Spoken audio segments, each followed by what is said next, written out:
A successful business making profits can cause you to think about switching from being a commercial property tenant to a commercial property owner. And so the question becomes, how do you own that property?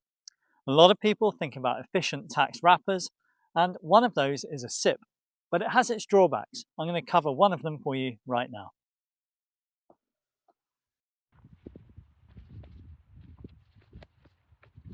On the face of it, putting a property in a SIPP is a really shrewd move. Financially, it can be very sensible.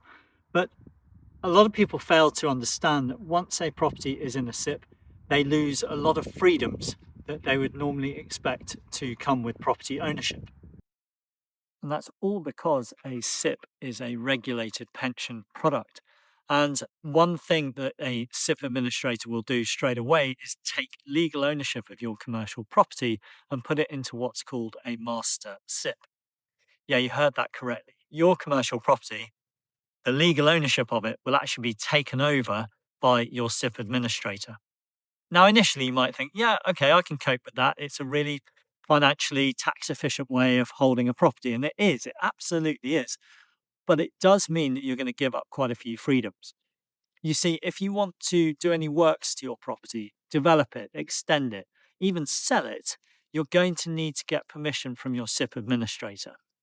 So it's worth thinking and choosing your SIPP administrator extremely carefully, because if you're dealing with a really, really big company, you might find that the time they take to reply to your inquiries is potentially weeks, if not months, and that can be extremely frustrating.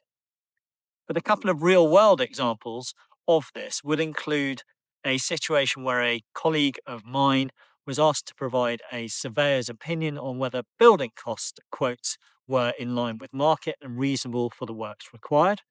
He was paid a fee to provide his opinion.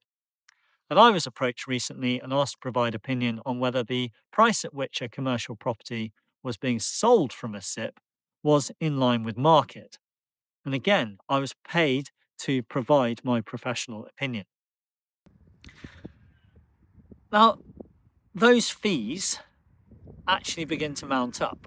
And in many situations, those fees would not necessarily be incurred. So if you're thinking about putting a property into a SIPP, yes, you're going to get a lot of tax and financial advantages from doing that, but also be aware that you could incur a lot of fees that you weren't expecting.